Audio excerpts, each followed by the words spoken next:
Prav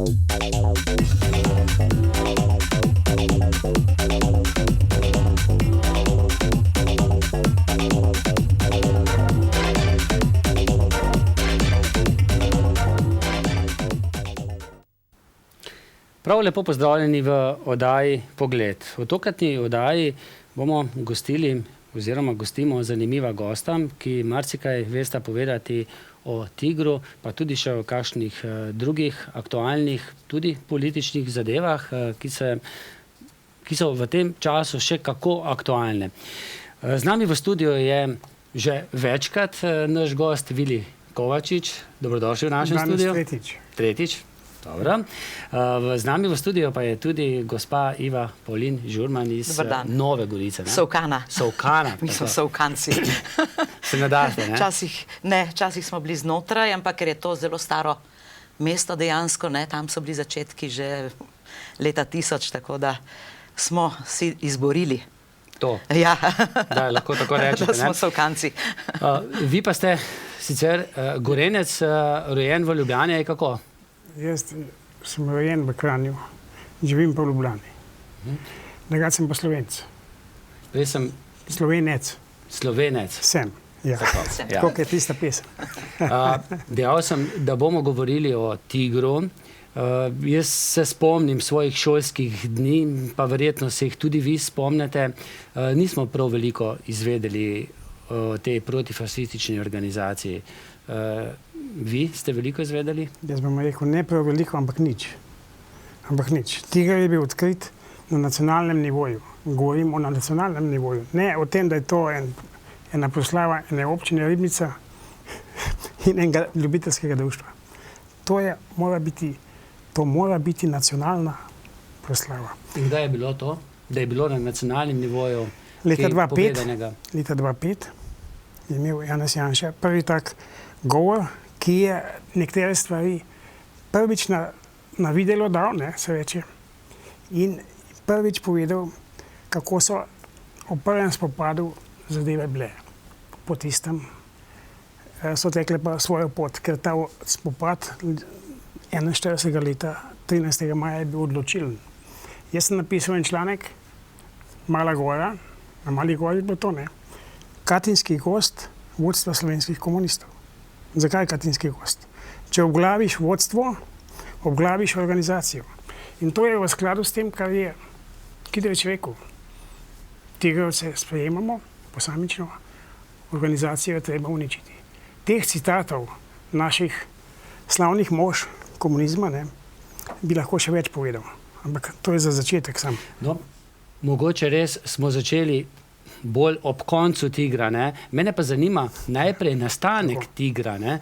Kje se je razvil? Zakaj se je razvil? Glejte, tiger je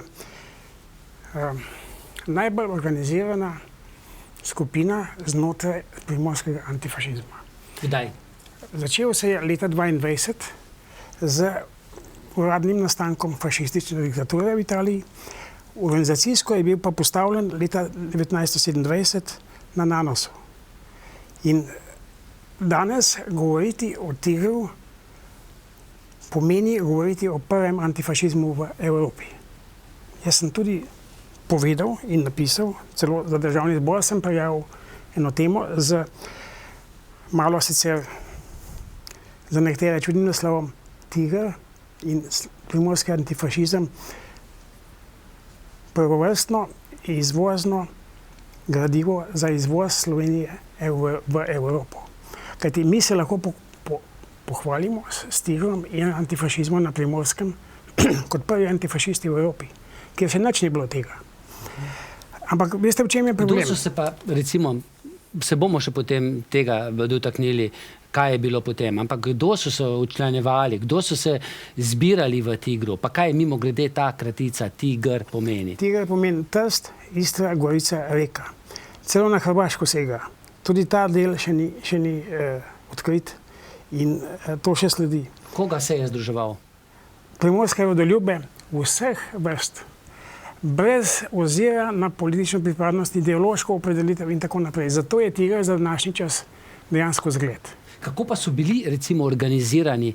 Zdaj malce poznamo potem čas druge svetovne vojne. Ampak kako je bilo takrat? A so hodili v službo, na delo, v šolo, pa se potem na kakih posameznih akcijah tajno združevali? To je bila tajna organizacija. Zato, ker pod fašizmom ni smelo delovati. Imela je pa skoraj vsake vasi. Prej so bila to društva, na Primorskem, kulturna društva, so imeli tudi knjižnice, so imeli zbore in tako naprej. Potem, po letu 27, so se pa začeli vojaško organizirati.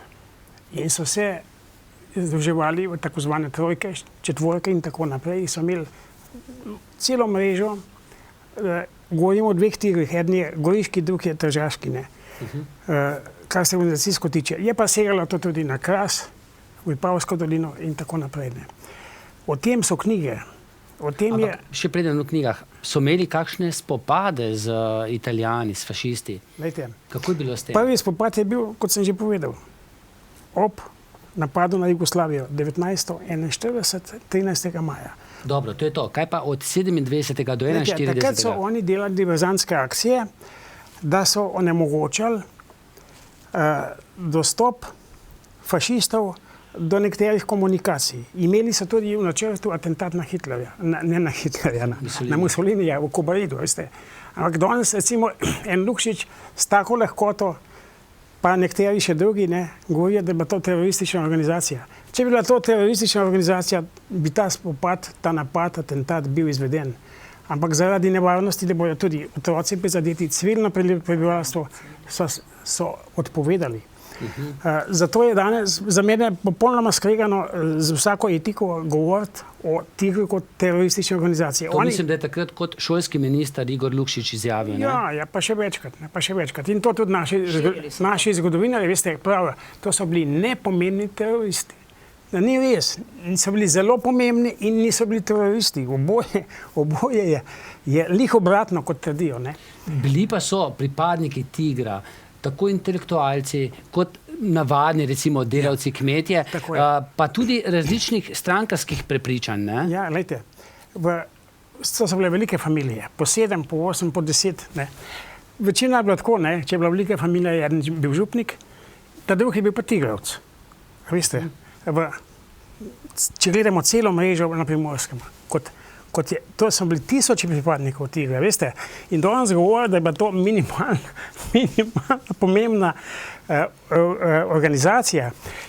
To je, ne vem, najmanj... Pa so jih fašisti zelo preganjali, recimo takrat na oblasti, so jih zapirali tudi, ne? Leta 30 je bil proces in leta 40. Prvi proces proti tigru in so jih tudi nekaj pobili, se je gospa tukaj bo povedala o Pinu Tomažiču, ki ima tudi na pol sorodstvene zveze s tem. Ampak hočem povedati, oni so življenje riskirali za to, kar so počeli. Zato, kar so počeli. In na koncu druge svetovne vojne so bili oni žrtev, tako kot so bili drugi, ki pravzaprav niso smeli delati izven OF-a. OF tigra ni povabila v svoje okrilje, zato ker so vedeli, da je organizacija močna in z njo ne bo šale. In ta spopad 13. maja, veste, je pravzaprav začrtal tok na slovenske zgodovine. Če ta ne bi bil tak, da bi bil Danilo Zelen ubit, ki je bil vojaški, gverilski vodja tigra. A predlagam, da se tega spopada 13. maja 1941 dotaknemo potem v nadaljevanju, pa bi zdaj na tem mestu dal gospej besedo. Vi pa ste Primorka, ne? Kako ste pa vi, recimo, gledali, ste kaj več vedeli o tigru kot mi, recimo, bolj notranci? Dejansko zelo malo sem vedela, skoraj nič. Čeprav sem kasneje ob raziskovanju, bi rekla, delovanja svoje mame in njene povezave z Pinotom Tomažičem, ki pa je izhajal dejansko nekje iz tega okolja tigrovskega, čeprav je bil italijanski komunist. On je, Vili je že povedal o dveh torej montiranih procesih, kjer so hoteli uničiti torej te antifašiste, ne. In prvi proces je bil prvi tržaški proces. In Pino Tomažič je prav pri teh, ki so bili likvidirani takrat na tem tržaškem procesu prvem, se je učil nekako, je izhajal od tod, kot 15-16-leten mladenič že, ne, je bil politično angažiran. On je bil tudi izredno, bi rekla, razgledan človek, on je študiral. Bil je pa iz drugače bogate trgovske družine, ne? In zanimivo, on je pa vključil v to svoje narodnostno, bi rekla, delovanje, še tudi socialno noto. Ne? Torej, zato je tudi pridobil delavce, kmete in ostale, ne? Da so se za vedne Slovence borili, ne? In jih je povezal, vendar on ni nikoli izključeval. Torej, on je primarno, bom rekla, je bil človek, ki je imel torej pred sabo neke cilje, vendar ne z uporabo sredstev za uresničitev ciljev. In v tem se je razlikoval od bolševikov, ne, če pogledamo, komunistov, ki so dejansko iz Rusije uvozili bolševizem, ne. In tako je on bil pravzaprav kot množica potem tudi tehle tigrovcev, domoljubov, komunistov italijanskih, ne, ki niso izključevali, bil tudi leta 40 zaprt. In potem decembra, torej junija 40, mislim, da okrog junija, sredi leta 41 pa je bil torej na tem montiranem procesu obsojen leta 41 decembra na smrt in je bil likvidiran. In je takrat, bom malo povedala tudi moji mami, da se vidi, da on dejansko, kako je bil on človek, ne, kakšno dimenzijo široko je imel. Ker moja mama, mi smo kasneje dobili šele zapiske, nikoli ni govorila o teh stvareh, ker ona je bila tudi spomeničarka, delovala je torej v teh gibanjih in je imela travme vojne, ker je bila zelo dolgo časa po italijanskih zaporih in je bila mučena in tako naprej. Tako da ona je imela, bi rekla, te nočne more tudi in tako.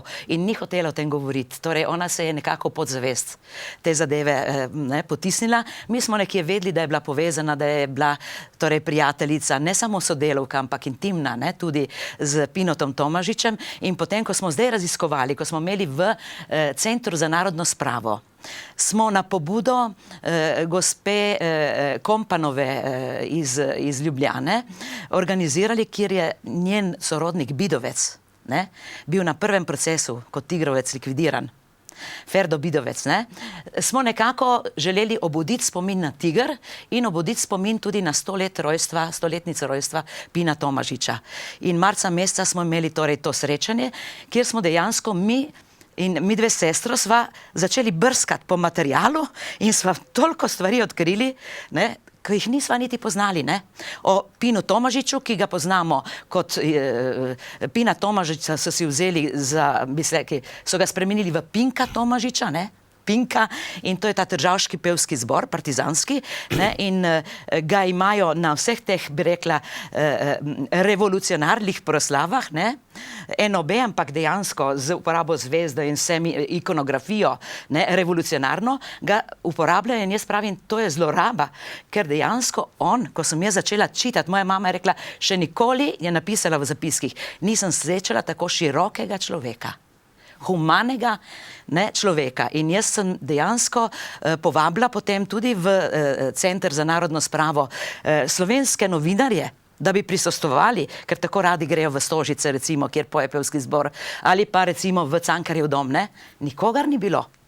Bil je samo predstavnik torej Primorskega tržaškega dnevnika, ki je, veste, kakšen provokativen naslov je dal, ko je slišal naše referate, ne. Je napisal Pino Tomažič, komunist, ki to ni bil. Zanimivo, ne, za razmišljanje. Kaj to pomeni? Ker jaz pravim, biti komunist ni slabo. Moja mama je bila tudi komunistka, ne? Ampak dejanja so tista, ki štejejo. In pri njem so dejanja bila pozitivna, torej združevalna.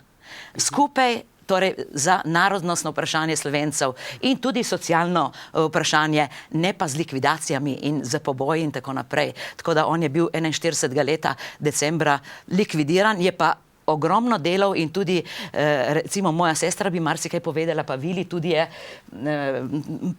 marsikaj prebral o tem orožju, ki so ga oni, ne, pripravljali. Oni so se pripravljali dejansko na boj, na upor proti okupatorju. Leta 41? Ja, leta 41. Ne?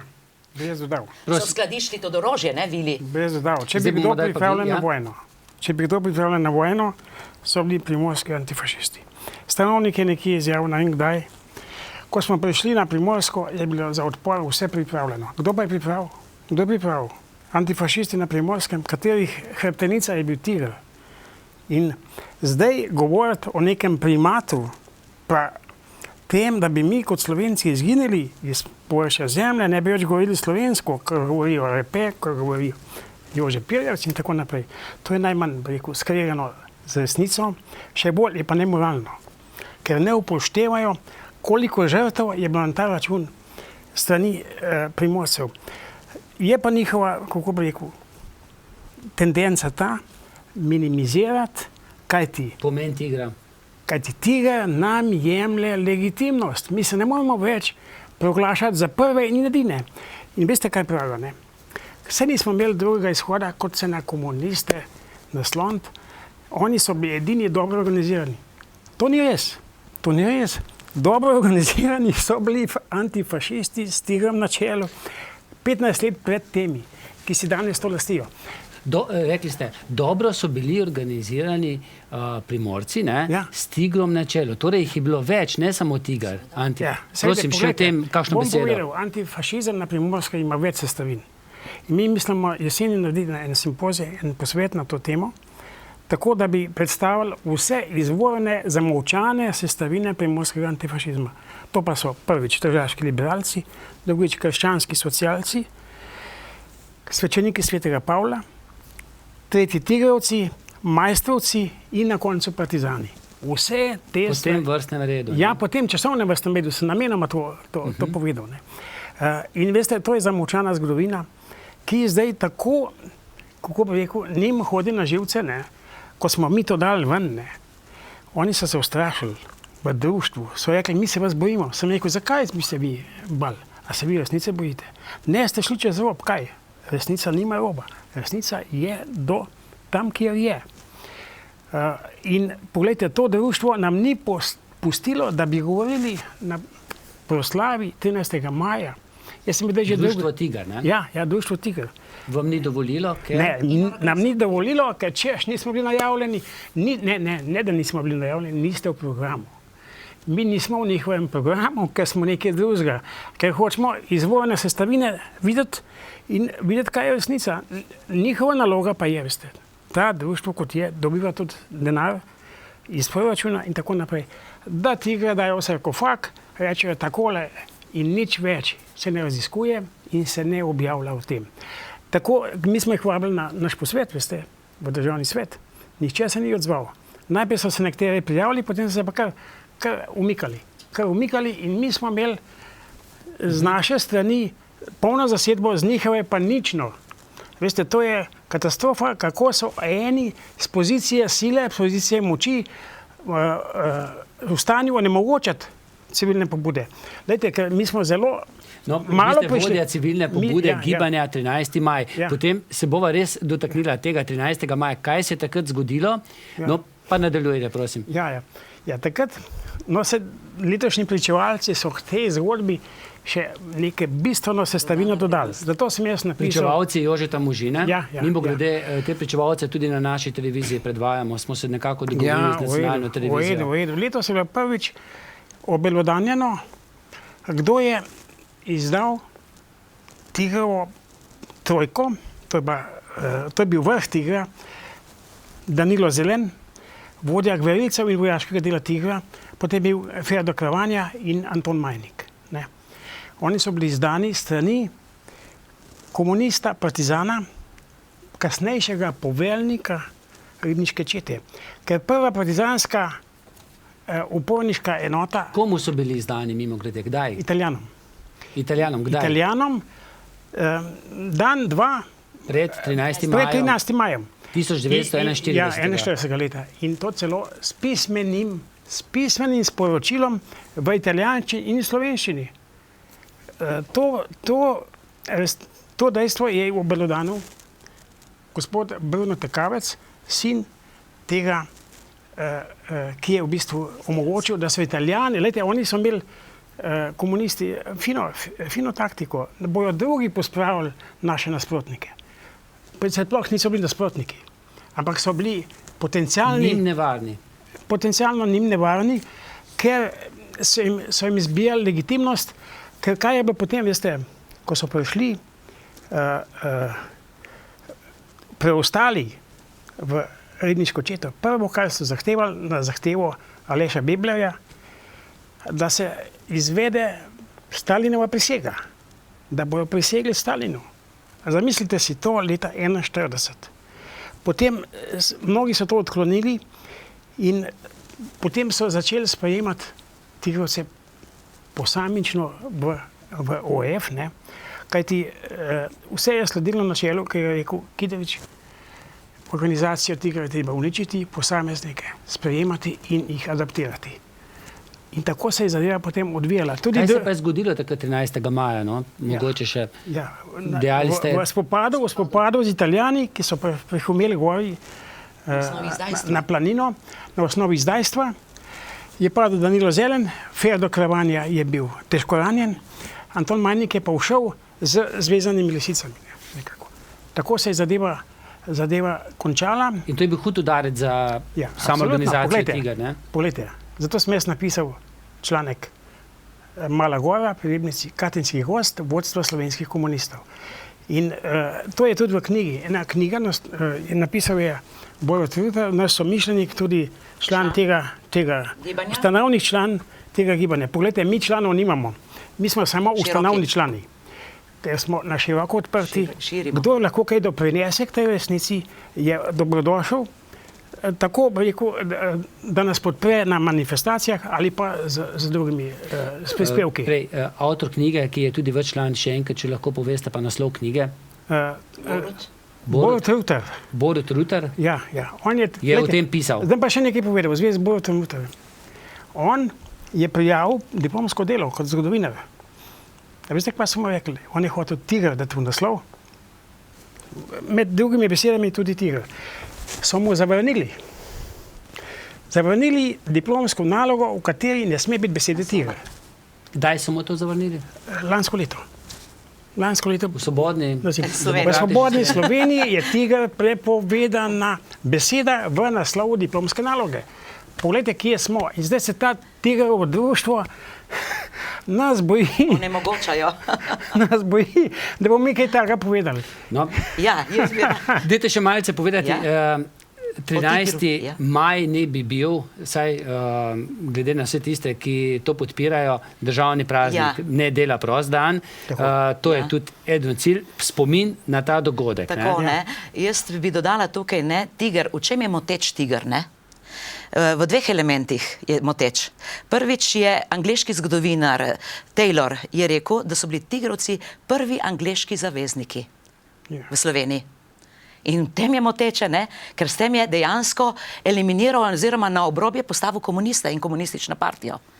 Mi vemo, da komunistična partija je sredi leta 1941 po ukazu Zdenke, mislim, da je bila Zdenka Kidrič, so prepovedali torej upor proti okupatorju izven Osvobodilne fronte. Torej, nihče, oni so prevzeli monopol. In tisti, ki se ni podrejal temu povelju, je bil likvidiran, je bil so uničevali nasprotnike na različne načine, ne? In na ta način zastraševali. Ni bil povabljen. Tiger se je Vilje povedal, ne, dejansko, ne, kako je bilo povelje, ne? Tiste tigrovce, ki se priključijo Osvobodilni front in komunistom v redu, ne, ostale pa ali likvidirati, ali šikanirati oziroma onemogočati. Pa organizacijo. In organizacijo so pa so dejansko uničili na ta način, ne. In druga stvar je pa še nekaj, ne, zakaj je zamolčan Tiger? Tiger je bil torej organizacija, ki ni izključevala. Torej, oni so imeli cilj skupni. Torej, so bili poenoteni, kljub razlikam. Torej, bili so različni ideološko. Bili so kmetje, intelektualci in tako naprej. Duhovniki so tudi podpirali to, ne? Čedermaci recimo, ne?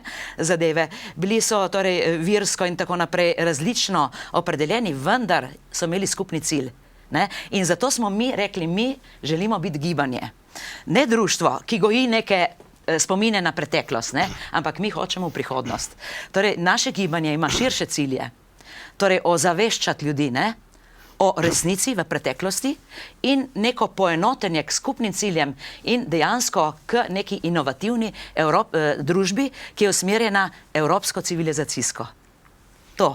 In zaradi tega, zdaj pa sem že prišla na našo dejansko, da ni šlo samo za praznik. Torej, mi smo se organizirali, oziroma jaz sem se priključila, mi dve sestra smo se priključili Viliju, ne, v smislu podpore Tigra in tudi nekje ozaveščanje o tem prvem spopadu, ker Osvobodilna fronta, 27. april je zlagan datum, 27. aprila se popolnoma nič ni zgodilo. 26. aprila je bila protiimperialistična fronta v Vidmarjevi hiši in protiimperialistična fronta, že ime vam pove, imperialisti so dejansko tisti, to je imperializem, so nas učili nas v šoli, ne danes, ne, najvišji stadij kapitalizma. Torej dejansko je tukaj šlo za revolucijo, ne? Smisel ni bil toliko upor, ne, proti, ampak izkoristiti upor. Ker kaj je rekel Lenin, ne? Revolucijo je treba izvesti takrat, ko je neka šibka točka, torej ko se dogaja bodi si kriza, bodi si vojna. Ne? In oni so imeli dobro šolo v Moskvi in so dejansko iz Moskve izvozili to in so zlorabili, ne? Kar je, če lahko preberem tudi, kaj je citiral Aleksander Bajt, ker je to izredno zanimivo. Torej, Aleksander Bajt je dejal, da so, zdaj tukaj ne vem, bom povedala takole z glave, torej, da je partija torej, naredila velik zločin nad slovenskim narodom, ko je monopolizirala upor, prevzela, torej, speljala revolucijo in s tem državljansko vojno, ne? In dejansko je rekel, da to je nekako bilo proti vsem naravnim zakonom in občečloveškim, bi rekla, zakonom, vrednotam, ne? Oni niso dopuščali ljudem, ki so se želeli upreti, da bi se uprli, so jih dejansko podredili si jih. Ne? In to je, bi reklo, totalitarizem, ne to? Totalitarno razmišljanje. Gospod Vili Kovačič, nekaj ste želeli dodati vmes? Malo več. Malo več. Zakaj je državni praznik? Po ne bo tega problema, ki ste rekel, v šoli nismo nič slišali, jaz nisem nič slišal. Če bo državni praznik, bo na državnem nivoju obeležen. Bo tudi v učbenike prišla ta zadeva. Bo morala priti. Ne bo tako, kot nam pridigajo Pirjevec, Repe in tako naprej. In zelo pomembno je, da se to na državnem nivoju uredi, ne pa na nivoju nekega ljubiteljskega društva in neke samo civilne iniciative. Zato smo že dali predlog v parlament. Zdaj, kdo bo to inicijativo prevzel, veste, čakamo. Od 90-ih upam, da se bo kdo našel. Jaz sem celo pomislil, kaj pa, če bi to predlagal Roberto Battelli, veste. To bi se spodobilo. Poslanec italijanske. To bi se spodobilo, ampak žal nisem do njega prišel. Bom pa še v to smer se prizadeval, kajti to bi pa bilo, veste, tudi stališča medsebojnih odnosov lahko blažilno. Ne, da bo to, rekel, kar monopol ene stranke. Če je bilo na Mali gori, da je bil Janša govornik, ne, ta je bil odločilen govor, da je tudi malo širše ta zadeva prišla ven in sta bila tam kislih obrazov Stanovnik in Kučan, ne. To je bilo eno poglavje, tukaj pa treba narediti piko na i, s tem, da Tigra damo v učbenike in zavest in potem se ne bomo spraševali, kdo je to. Ne bilo takih oddaj, kdo pa je to bilo, kdo pa je to bil ta Tiger in kaj je bil primorski antifašizem. Zato napovedujemo nove stvari. Glejte, v tem področju antifašizma je še polno belih lis. Veliko je že knjig napisanih, ampak še manjkajo. Vi ste jih nekaj prebrali, ne? Ja, lahko še kaj omenite takšnih, ki so recimo... Ta problem, ki pravi, da je bil nepomembna organizacija, Primorska epopeja, je napisal tudi Borut Rutar, kjer govori o teh stvarih, kako močan je bil Tiger, tudi organizacijsko, infrastrukturno. On je imel obveščevalce, je imel svoje zaupnike po celi Primorski. Kdaj ste šle te knjige o tigru, recimo? Ja, Prve knjige. zadnjih 10 let so bili, ne. Kaj pa prej? Po vojni, recimo, po drugi svetovni vojni. Jaz, škoda, nimam danes s sabo, imam izjave naših slavnih humanistov oziroma komunistov, no, ki so govorili o tigru, kako ga čim bolj izriniti iz javne zavesti. Ribičiča, Borisa Kragerja, da o Kidriču ne govorimo. Ne. In kako so to izvajali? Prav včeraj sem dobil na elektronskem nosilcu sem dobil 2000 dokumentov o tem, kako je Udba zasledovala tiger. Veste, to bo treba preučiti in nekaj iz tega narediti, ne. Ker zdaj je to mrtvo gradivo. Ne. To je posebno poglavje, ne. Saj, tako kot so nadzorovali druge, nadzorujejo še danes tudi to organizacijo. A veste, kdo je sekretar tega tigra društva? Samo da se vprašamo njegov pedigre za nazaj in potem koliko in kaj o tem, ki vodijo tiger danes, ljudje vedo. Ne. Kras in Primorska še sploh nista obdelana, glede na žrtve. Tam je polno žrtev in ena zelo pomembna naloga bi bila komunistične žrtve v tigru. Ne. Jaz sem se zadnjič peljal in rekel, glejte, tle v vsaki vasi so žrtve in če tega ne bo zdaj na dan prišlo, bojo ljudje pomrli, ki še o tem kaj vedo. To bi bila zgodovinska naloga za filozofsko fakulteto, za Boža Repeta, za tega Godešo in tako naprej. Pa za Pirjevica. Mi bi se rad soočili s Pirjevcem, veste.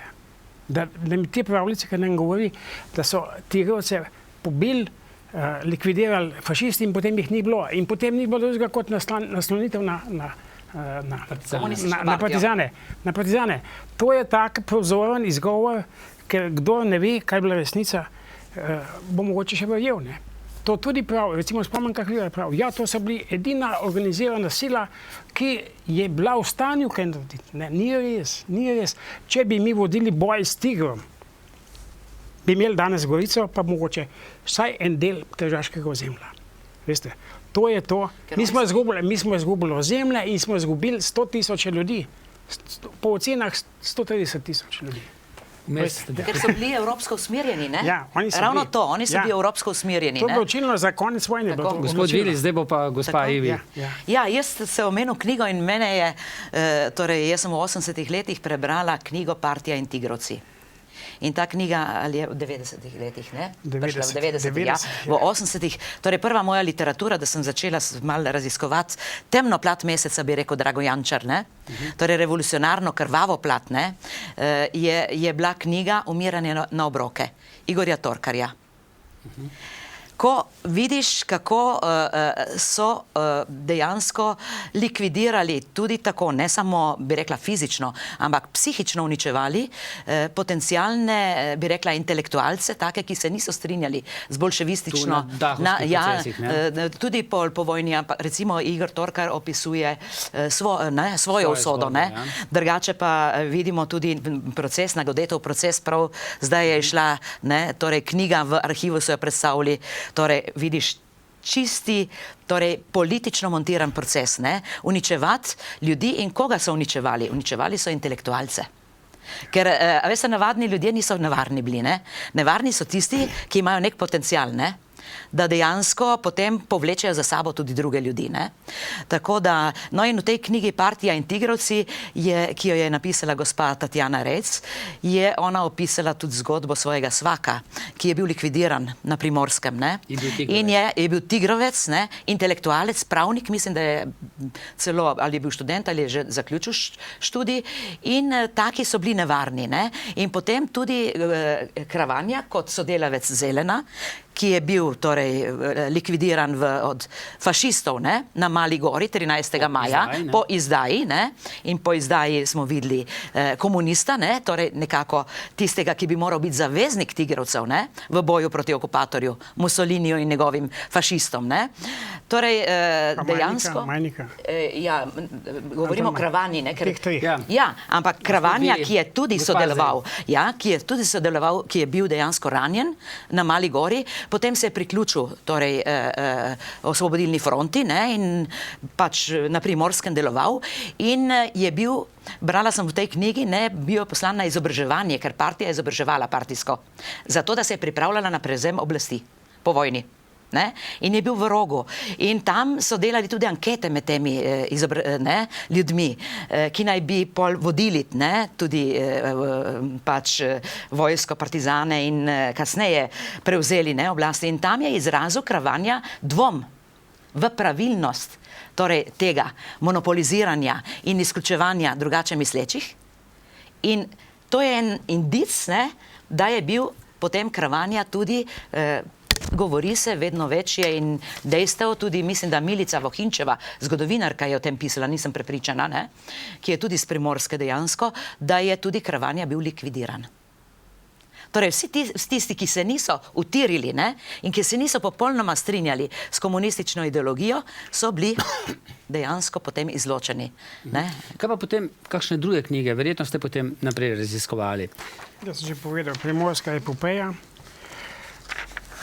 Primorska sredina v bratomorni vojni. Tam so neključne zadeve za današnji čas pomembne. Kako je pravzaprav brez kolaboracije kakršnekoli potekal odpor. Odpor različno mislečih, različnih skupin in kako je bila stalna njihova, bi rekel, drža od Ljubljane stran. Niso se mogli z Ljubljano nikakor pogoditi. Vse so bili nekje idejno tudi somišljeniki, ampak krščanski socialci na Primorskem in Ljubljani so bili druge orientacije. Ne. Tam je znani, recimo, Virgil Šček, ne. O njem je tudi napisana knjiga. Potem so dnevniki župnijske kronike. V knjigi je opisan ta spopad na Mali gori. Tudi kobariški atentat je opisan. Primorska epopeja, sem že omenil, ne, ravno o tem govori. Pa še druge knjige. To se dobi v slovenskih knjižnicah, knjigarnah? Se dobi, ja. Se dobi. Sam ljudje sploh ne vejo, zato veste, če ljudje ne vejo, da nekaj obstoja, ne bojo iskali, ne bojo šli v knjižnico, ne. No, zdaj so slišali tisti, ki nas gledajo. Ne, lejte, to je mogoče, to je bistveno premalo. Je pa nekaj, ne. V tem, ko smo se mi za ta posvet odločili, ne, smo mi doživeli medijski, kako bi rekel, zamolčevanje, ignoranco. Zamolčevanje. Ignoranco. In samo z našo neverjetno ustrajnostjo in že bi rekel skoraj na osiljevanje, ne, so pristali, ne. In potem so imeli tudi nekaj intervjujev na to temo, ne, ker je bila Miroslava Čenčič je povedala, ne. Potem je bil ta pričevalec Tekavec, sin tisti, ki je izdal, ki pa potem, veste, on je postal poveljnik redniške čete celo, veste, za nagrado in tako naprej, ne. Letos se je začelo malo odstirati to, ampak kar bom pa zdaj povedal, se bom zaključil, je, da 9. maja, ko sem bil jaz tam s transparentom pred Kučanovim odrom, ki je on govoril od dnevu zmage in priključitve Primorske, tega ni omenil. Niti ga ni Brglez omenil, nihče ga ni omenil, omenili so samo nekatere posameznike izmed teh, ki so bili. Tega kot organizacije ne priznavajo še danes. Še danes, veste zakaj ne? Ker izpodbija mit o prvenstvu, UEFA in KP v njej. To je ključna zadeva. Te miti še vedno funkcionirajo, ob tem, da ljudje o tem nič ne vedo. Če bojo pa kaj izvedeli, bojo pa miti začeli počasi padati. No in takrat, ko ste bili vi s tem transparentom, Ja. Ne vem, če obstaja kakšna fotografija, baje so veliko fotografirali takrat. Ja. Vi ste bili takrat napadeni na nek Jaz sem način. že stokrat fotografiran, pa nikoli objavljen, veste. Ja, v marsikaterih pozah. Kako je bilo? Ja, nič. to jaz tega ne delam dramaturgije, nobene. Ampak zdaj imate priložnost, da poveste. Mene tudi zanima. Omenili ste sami. Glejte, jaz imam trdo glavo in transparent se je razbil na moji glavi. Se je razletel. Potem je pa konc. Potem so pa pobrali policaji tisto zadevo. Ne? Jaz sem pa hotel nazaj, potem sem šel iskat, sem dobil. Ne? Ampak pustimo to. Take obrobne stvari ne smemo postavljati v ospredje. V ospredje so zadeve zgodovine, so zadeve resnice in so zadeve konceptualne. O tem moramo razpravljati. Nočem o tem breku. Objavljeno pa ni bilo nikjer. Kaj pa? Kakšna fotografija? Je bilo, na reportu je bilo malo, ne. Veste, mediji imajo rad neke take odzvirke, ne. Od teh stvari ključnih se pa mi pridemo, celo reporte pridemo samo preko pisem bralcev. Ne moremo v časopise, tudi na desni strani, ki jaz sicer ne priznavam desno in levo, ne priznavam tega. Ne moremo niti na tej strani, ne. Pismo bralcev nam pa še kaj objavil. Ja, no, če bi jaz, ker smo že omenili, mi smo dejansko nekako en tak preboj naredili z našim posvetom. Ne?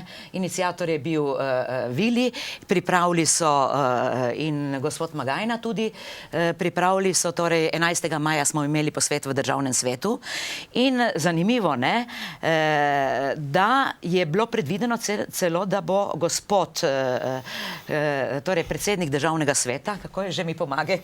Mitja Bervar, otvoritev naredil, ne, in nas pozdravil, nek pozdravni govor imel in podobno, ne. Ampak naenkrat smo se mi iz kategorije, bi rekli prve kategorije, ki jo nudi Državni svet, ne, kjer se srečujejo različna mnenja, interesi, razgovor se dogaja in tako naprej, so nas prekvalificirali v zadnjo kategorijo. Torej, onemogočili so nam ves support, bi lahko rekli, ki ga nudi Državni svet, dali so nam sam goli prostor na razpolago, ne.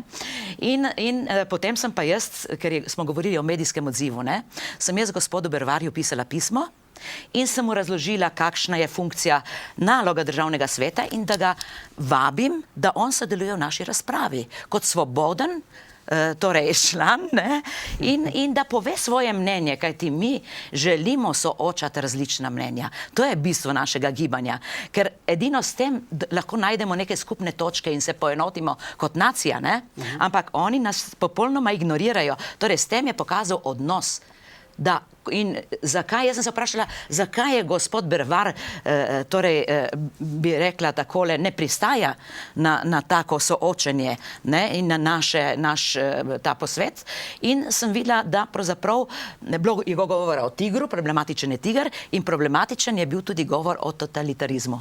Namreč jaz sem imela, ne, govor o preteklosti za prihodnost in obdelala sem razkol, ki se je zgodil že leta 1941, ko je partija dejansko onemogočila, torej, da bi različne skupine se uprle, ne, okupatorju, torej je monopolizirala upor, nato je monopolizirala interpretacijo, vidimo, zamolčala je tiger in sebe postavila kot edino, torej silo, ki je omogočila in se celo pohvalila, da celo smo se učili v šoli, kaj smo se učili, da če ne bi se torej komunistična parta s Titom na čelu uprla Hitlerju, ne, da s tem dejansko so, bi rekla, prestavili napad Nemčije, ne, na Sovjetsko zvezo. Da smo mi dejansko upor v Jugoslaviji, ne, Tito upor je prestavil ta napad, kar sploh ni res, ne, ker dejansko mi vemo, da od leta 1939 so oni paktirali, torej komunisti so paktirali, vsi evropski komunisti so paktirali, ne samo Stalin, ne, ampak Stalin je sklenil pakt o nenapadanju. Dejansko bil je dogovor že o razdelitvi ozemelj in to je imperializem dejansko, bi lahko rekli. Hitler in torej nacisti in komunisti, ne, vidimo, da dejansko so imeli enako taktiko, ne, in da potem se je zgodilo nekaj, da je 22. junija Hitler ta dogovor prekinil z napadom na Sovjetsko zvezo. In takrat šele je postal Stalin zaveznik, bomo rekli, Angležev, ne? Prej pa je bil nasprotnik. Tako da a veste, kakšen praznik smo imeli včasih? 22. julij, dan vstaje. To je bil praznik, ko je Slovenca ustrelil. Pravzaprav ga je obstrelil. Mislim, katastrofalno. Malce več povejte o tem, ker verjamem, To je da... bilo Počmarjevno goro. Počmarjevno goro. Mi smo praznovali dan... In Slovenec, kdo je ustrelil To je koga? mladenič enega orožnika, ki je bil tudi Slovenec. In mi smo to praznovali. Kot Dan ustaje slovenskega naroda, ljudstva, naroda. A veste, celo povojno obdobje. Slovenec proti Slovencu, ne? Ja. Zakaj pa 12. julij bil potem, nekako so ga našli, ne? En dogodek, ne? Zato, ker smo v Jugoslaviji nismo smeli biti po uporništvu na prvem mestu. Mi smo bili na zadnjem, ne? Nam niti v tej kolektivistični, komunistični Jugoslaviji ni bila priznana ta pravica, da smo bili daleč pred drugimi. Tako, mislim, kar se teh praznikov tiče. Je pa treba verjetno povedati tudi ta orožnik, ne? Ko nek okupator pride, zavzame neko državo, seveda v tisti državi je tudi policija, ne? Ja, vem, ampak potem je za tisto policijo tako, ali ostane v službi, ali gre v gost, ali pa, ne vem. Glejte, vse ni važno to. Važno je to, da se je šlo pravzaprav zaradi ene mladeniške zgodbe. Ker je nekdo zaradi ene punce to naredil. No. Tako imam jaz informacije, da je takrat se ta stvar dogajala. Mislim, pa kakorkoli se je, praznovali smo, ko je Slovenec streljal na Slovenca. Mislim, to je izven vsake pameti, ne. In ti to 30 let, a 40 brez vsakega ugovora. Prav tako smo pa praznovali tudi 27. april, kot je ona povedala. Glejte, če se mi ne bomo zedinili o praznikih, mi tudi sodelovati ne moramo. Če se ne zedinimo o praznikih, ki so združevalni in tigrovski antifašizem in celoten primorski antifašizem je tisto, kar lahko Slovence združuje. Ker ni bil ta tiger samo primorskega pomena, je bil pomena nacionalnega pomena. Veste. In celo čez mejo segel do reke in tigrovci so bili celo po Jugoslaviji, tudi Jugoslavija jim je potem obrnila hrbet, veste. To pa bom še dodal to, ne, koliko je bil močan. Soška legija je štela 2 do 3 tisoč ljudi. Veste, in tle govorijo, da je to neka Pirjevci govori, da jih ni bilo, da jih praktično ni bilo in mi danes bi govorili nemško, ne, ker so nas rešili te pa te. 2000 do 3000 ljudi se je zbralo v Novom mestu, potem so šli na Karlovac in tako naprej. Iz cele Slovenije, to so bili primorski emigranti v bivši Jugoslaviji, kraljevini Jugoslavije, ne. So bili oboroženi so se sestali v Novem mestu. Ta del je treba še popisati, bom pa, če bo prilika, citiral, kako je to prišlo pa popolnoma sprevrženo v uradno zgodovino napisano. Čisto drugače, kot je v resnici bilo, ne. Kako? Ja, tako da je partija sicer, ne morem tega, bi mogel prebrati, bi mogel imeti tukaj knjigo, ne. Zanimivo bo videti to napisano, ker je tako zapleteno tudi napisano, veste. Ker niso imeli čistih računov, so tudi zapleteno napisali. In potem je zgodovina taka, kot je, skrivenčena, neresnična, tudi obstala, ne. Ok, na tem mestu bomo ta del pogovora zaključili, sledijo oglasi, potem v nadaljevanju bomo pa še kakšno besedo rekli o tistem, kar se bo dogajalo v sredo v Državnem zboru. Torej, ko se bo ali se ne bo sprijela resolucija, lahko rečemo evropska resolucija. Pa prosim za oglase.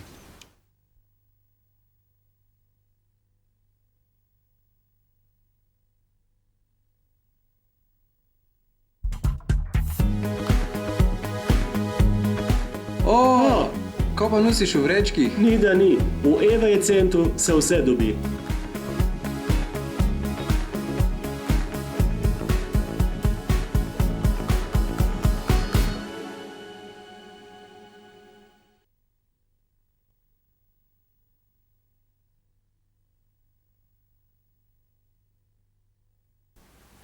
Evo, spet smo nazaj. Preden bomo govorili o tej resoluciji, o kateri bo Državni zbor razpravljal, pa mogoče se upamo tudi pozitivno odločil v sredo. Še par besed pa res čisto tistih zadnjih o Tigru, o tem zadnjem posvetu. Vi ste veliko sodelovali z mediji, ampak mediji o tem niso veliko poročali. Kakšna je vaša izkušnja? Torej, moram povedati tako, ne? Mediji so za mene bistveni v družbi, ne? Ker mediji nam govorijo, kako moramo razmišljati. Danes vidimo, da ljudje dejansko marsikdaj ponavljajo floskule medijev, ne da bi vedeli, zakaj gre. Ne? Torej, jaz vem kot ekonomistka, ne, kaj je propaganda in tako dalje. Poznamo tudi politično propagando in zaradi tega sem dosti vložila truda v to, da bi medije privabila na naš posvet, ker bi obravnavali pomembne družbene teme in moja tema pa je bila o preteklosti za prihodnost Slovenije. No, povabili ste medije. Kakšen je bil odziv? Torej, odziv medijev je bil pravzaprav totalna ignoranca, razen bom povedala, torej RTV Slovenija, pisala sem več urednikom in seveda tudi gospe Ljerki Biziljevi, ki se mi je odgovorila in je torej prišla mlada novinarka. Dala sem tudi izjavo, naj bi bila za odmeve, vendar potem smo videli, da praktično odmevih je ni bilo. Bila je samo kratka, par sekund, torej predstavitve našega posveta v Dnevniku ob 13. uri. Ampak vmes vam je... Vmes mi je pa novinarka eno zanimivost povedala. Namreč jaz sem pisala tudi Planet. Jaz sem dosti dala na novo televizijsko hišo, Planet TV, ker so nekako nas informirali, da bojo uravnoteženi, torej da bojo dostopni do civilne družbe in tako naprej. In sem tej novinarki povedala, veste, kako sem razočarana, na koliko medijskih hiš, Pop TV, Planet TV, Delo, Večer, torej pisala sem osebno, ne tisto, veste, ko eno sporočilce pustite, ne, vsem medijem, ampak osebno novinarjem. Eno tako, bi rekla, pjarovsko, hotela sem jih privabiti, ne, in mi je novinarka, torej televizije, rekla, se ne bodo prišli in se je smejala. Torej, oni, novinari, vejo, kakšna je situacija v medijskih hišah. In zgleda, da torej gre tukaj, ni svobode, ni avtonomije medijske. In dokler mediji ne bodo problematizirali, bom rekla, in ne bojo uravnotežili medijskega prostora in dali takim pomembnim temam, tudi medijski prostor, nas ignorirajo, mi tako težko prodremo kamorkoli. Celo v pismih bralcev me ignorirajo. Ko sem recimo reagirala, bom povedala, na pismo, na kolumno Aleša Debeljaka, ne? Kjer je napisal, kdo ni demokrat. Torej, ni demokrat tisti, ki ne priznava torej narodno-osvobodilnega boja oziroma evforije, ki se je zgodila potem v Ljubljani ob osvoboditvi, 9. maja. Jaz sem pa napisala, za mene pa ni demokrat tisti, ki ne priznava povojnih pobojev, medvojnih pobojev, monopolizacije komunistične partije. Torej, demokrat si takrat, ko obsojaš vse, kar je narobe, torej, kar je slabega v družbi. In o tem govori recimo tudi resolucija, o kateri se bo glasovalo v sredo. Dajte malo predstaviti. Torej, mi smo takrat 11. maja, kot eno tako dodano vrednost dogajanju o Tigru, ponudili torej peticijo za potrditev resolucije o evropski zavesti in totalitarizmu, torej, da bi se ta resolucija, ki jo je sprejel Evropski parlament aprila meseca leta 2009, da bi jo tudi naši poslanci torej potrdili, sprejeli v državnem zboru. Namreč tudi v tej, bom rekla, Evropski parlament je nekako, bom rekla, v 17. točki resolucije posredno predlagal tudi Državnemu zboru Republike Slovenije, naj resolucijo sprejme. In v leta 2009 je bila ta resolucija Evropskega parlamenta sprejeta strani vseh naših parlamentarcev evropskih. Vsi so jo potrdili in večinsko sprejeta v Evropskem parlamentu, vendar naš državni zbor v takratni sestavi ni bil sposoben torej sprejeti, obsoditi vse totalitarizme in jih ozavestiti. Torej, nacizem, fašizem in komunizem. Tako. In ne glede na žrtve, kaj ti dejansko, če pogledamo, Evropski parlament totalitarizmov ni razvrsil po grozovitosti. Pojasnil je, da je z vidika žrtev vseeno, kateri režim je ljudi mučil ali ubijal. Resolucija poudarja pomen ohranjanja spomina, ozaveščanje torej zločinov, ozaveščanje in ohranjanje spomina na preteklost, saj brez resnice in spomina ni ozaveščanja, ni očiščenja, ni katarze in ni etične in moralne prenove.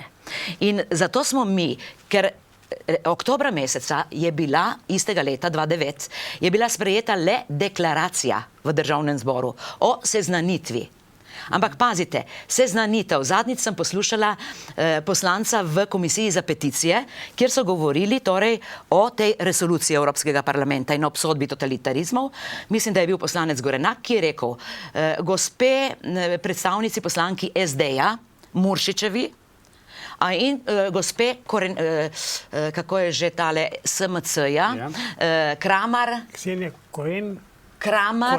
Korenjak, ne, je rekel, veste, seznanitev ni isto kot podpora resoluciji. Vi ste seznanjeni z režimom v Severni Koreji, diktatorja Kim Jong-una. Ampak vi ste seznanjeni, ko vas pa vprašam, torej se strinjate s takim režimom? Ne? Ali podpirate tak režim? To je pa bistvena razlika. Jaz sem seznanjena, vendar nikakor ga ne morem podpirati. Je tako, ker to je diktatorski režim in to je totalitarizem, ki ga je Evropa obsodila leta 2009. In kaj mislite, se bo zgodilo v sredo? Torej, gledajte, mi smo toliko truda vložili v to, jaz sem osebno pisala poslancem, vsem, ki so člani komisije za peticije in človekove pravice. In tu je največjih je članov SMC-ja, torej stranke, ki je volitve zmagala s sloganom za etiko in moralo in za sodelovanje s civilno družbo, za dialog. Torej, zdaj pa jim pišem, ker predstavljajo večino in jaz računam na njih, na njihovo podporo. Torej, da se pridružijo, da resnično, bi rekla, udejanijo to, kar so obljubljali. Torej, da se pridružimo Evropski uniji civilizacijsko, ne? In nobenega odgovora nisem dobila. Iskala sem jo pričakovanja. Glejte, mi bomo še delali na tem, tudi s pomočjo vaše oddaje. Pričakujemo, da bo objavljena tudi na portalu Novice jutro, ki ga bere kar precej ljudi. In pisali bomo še v mediji, v pisma bralcev, se drugače ne prodremo v medije. Z našim pozivom... Bo ali ne bo sprejeta? Glejte, jaz sem v eni oddaji že rekla, da če ne bi verjela v nekaj, da se bo uresničilo, potem ne bi garala, ne bi delala, ker bi videla, da trud je za manj. Čeprav mogoče se kasneje lahko pozitivno posledice čutijo. Ampak jaz si tako strašansko želim, ker gledajte, vam bom prebrala, kaj sem napisala. Le spoznanje celovite resnice o preteklosti in njeno ozaveščanje osvobaja, omogoča notranje poenotenje nacije. In mi rabimo v tem trenutku, 70 let po drugi svetovni vojni, notranje poenotenje nacije. Mi smo vsi drugačni, različni, vendar želimo sobivati v sožitju. Torej, če hočemo neko kulturo življenja uresničevati, če hočemo različno misleči sobivati v sožitju, torej rabimo tako resolucijo, kjer ozavestimo, torej, kaj je zlo, kaj je narobe. Mi se ne spuščamo v podrobnosti. Kdo je naredil zločin, zakaj, ampak tu je bistveno ozaveščanje. In če vemo, da je zdaj 25 let Srebrenice in da je Velika Britanija v Varnostnem svetu Združenih narodov torej predlagala sprejem resolucije o genocidu v Srebrenici. In veste, kaj je rekel srbski, tlele sem si nekje napisala, predsednik, obžalujejo, vendar ne priznajo genocida. Isto rečejo tlele v komisiji za peticije in v odboru za pravosodje. Obžalujejo, so se zgodile zadeve, vendar... Recimo Huda jama, ne? In tako, Huda jama je leta 2009 se šele začela odpirati. In recimo gospa sekretarka, predstavnica pravosodnega ministrstva je rekla takole, bomo prebrala, kakšno je mnenje vlade glede torej resolucije, predlog resolucije je vložila stranka SDS, Jože Tanko, kjer oni predlagajo podporo resolucije Evropskega parlamenta. Mi smo pa predlagali potrditev ali ratifikacijo, kar je podobno, Podobno je. Ampak gledajte, zelo dobro so dali podpora. Kajti, če bo državni zbor ne bo njihove resolucije podprl, to pomeni, da ne podpirajo resolucije Evropskega parlamenta. To pomeni, da ne obsojajo vseh totalitarizmov v Evropi.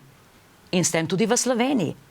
Se tu gre za neko posploševanje vsega zla, ki se je zgodilo in ga je treba obsoditi. In še nekaj bom povedala. Glejte, potem bo pa res čas za konec. Zaključek oddaje, ja. Tako, Glejte, v Združenih narodih Velika Britanija, ko je podala to resolucijo o genocidu v Srebrenici, ne? Oni so tudi poudarili, da je treba to ozavestiti, genocid.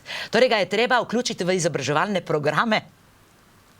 Torej, da bom rekla, otroci in mladina se zave tega, da se zgodovina ne bi ponavljala. In to je tudi smisel naše peticije. To so predlagali, ne? Ja, Rusija je pa sprejela veto. Ampak to so predlagali za Srebrenico, ampak Angleži imajo mimogrede kar precej krvave roke, tudi kar se je dogajalo potem v Sloveniji. Tudi, ampak mogoče je to popravni izpit. Mogoče bi lahko tudi tu predlagali. Se zavedajo, oni so se zavedali, da so napako Gospa, zdaj pa še besedo, zaključno besedo. Prvo, kar je, novinarji napačno uporabljajo izraze. Največji pokol po drugi svetovni vojni ni bil v Srebrenici, ampak je bil v Sloveniji. In ta napaka se sistematično dela. In je zdaj v glavah, ni premakljiva. Zdaj pa še povedal, kako bomo mi nadaljevali. Mi bomo prosili poslance, da uzakonijo ta praznik, se ne mudi. Torej praznik 13. maja. 13. maj. Spomin na to, kar se je zgodilo okrog Tigra. Zato, da ne bomo prišli do teh, kdo je Tiger bil. Da pride to v učbenike. To bomo predlagali poslancem in predvsem največji stranki, ki gradi na kobajagi etiki. In morali. Etike in morali. Kaj pa glede resolucije? Kaj pa to menite, da bo usedel? Veste kaj, jaz ne vem, kakšen bo rezultat. Do konca bomo naredili, kar lahko naredimo. To pa je, da pišemo poslancem, da pišemo v medije, ampak seveda od nas pa ni odvisno, kaj objavljajo. Bomo pa razgaljali primere, ko so mediji zatajili, kot bi morali. Tudi pri Tigru so zatajili, pri tej resoluciji. In enkrat se bo mogel tale medijski monopol zrušiti, skrhati. En del tega je tudi to, kar imamo danes. Okay. Ja. Hvala. Ja. Če lahko dodam, ker se mi zdi, to ste rekel, ali bo uspelo ali ne. Glejte, če ne bodo podprli evropske resolucije, pomeni, da niso Evropejci. Ja, tako je. No, civilizacijsko. Jaz upam, da smo Evropejci. Samo formalno, da so. Kakorkoli že. Hvala za vse, kar sta povedala. Jaz upam, da se še kdaj srečamo v tem studiu. Srečno pot, da zdaj v Solkan, ne? Ja, se vam zahvaljujem, da smo lahko povedali, ne? Mogoče, da smo razširili, bi rekla, eno miselnost tudi, razmišljanje Slovencev, ki vas gledajo in poslušajo. Ok, hvala. Hvala vam. Hvala tudi vam za pozornost in srečno do naslednje oddaje.